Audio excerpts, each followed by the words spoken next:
Hey guys, we are starting out your warm-ups. This is something that we do every morning, we have for years. So during these next couple weeks, I'm not sure where you are, I'll be doing some videos. I want you guys to do this every morning. I don't know if this is something you just wake up and get in the habit. In layman's terms, you are literally just making the blood flow to the joints. It's just really important to feeling good and getting mobility. So the ladies here are doing some of their leg swings from side to side. If you'll notice, the hips are staying still. They're just getting a range of motion. Yep, love the sweatshirt. Right now we're doing 15 on each side. They're doing side to side. I think I may have missed it when they were doing back and forth.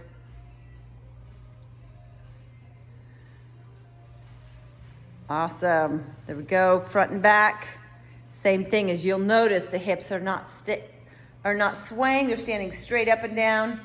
Don't worry about how far you get here. I want you to stretch your range of motion. But what's more important is that you stay in your range. Awesome. So again, 15 each direction. Let's do that inner foot.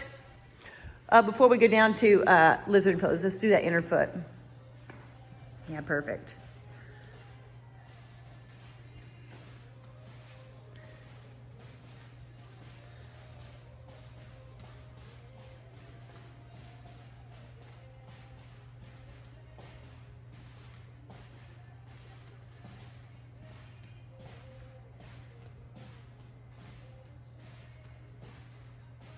And we're gonna go balance on one leg, give you some hip circles.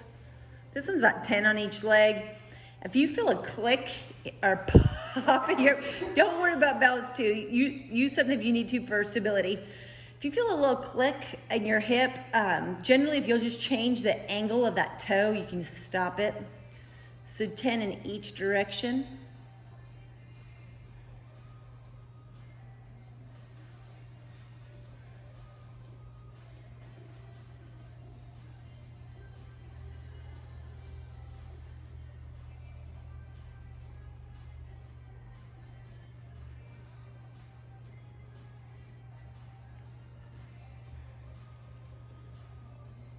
Awesome. Then we're working on the hip mobilities. We're going to drop it down into a squat.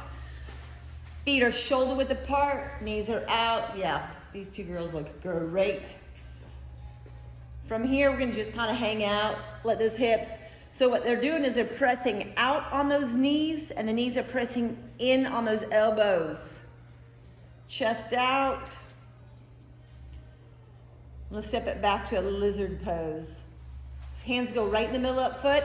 So look at this, is the most important thing is that knee is right over the ankle, back leg is straight. They look awesome. You can rock back and forth.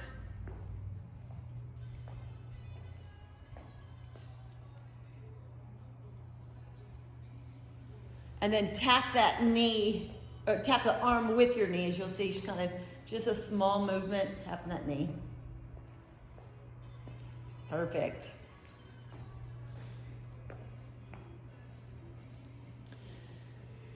Two options here when you can step back to the plank, or the other one, let's take that foot right back to that squat position. Working on that mobility. Perfect. Some primal movement here. It's really good. If you've just started, go ahead and step back to that plank.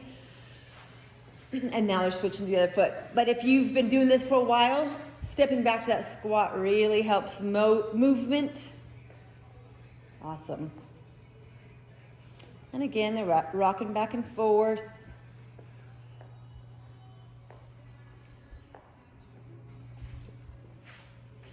So those hands are right on the inside of that foot, not in front and not behind. Great straight line.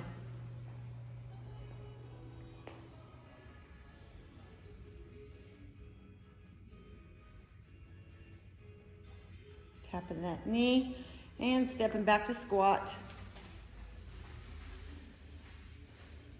Perfect. Every day that you're doing this, it'll get a little easier and easier. One last exercise that we do that I think is so important is that wall touch. with your butt. I don't know, what do we call this? Wall tap. Wall taps. So if you're standing away from the floor, away from the wall, you're gonna have to find your range. So if you'll notice, she's not doing a squat. It's more of a hinge of the hip, firing up the glutes. So she reaches back to the wall. The only thing helping her stand up is squeezing the butt cheeks. Perfect. Yep, keeping those legs straight, warming up the tail.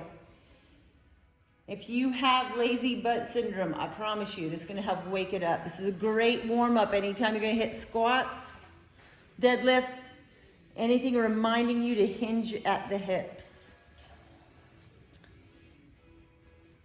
Man, it looks good. It's a good leg warm up.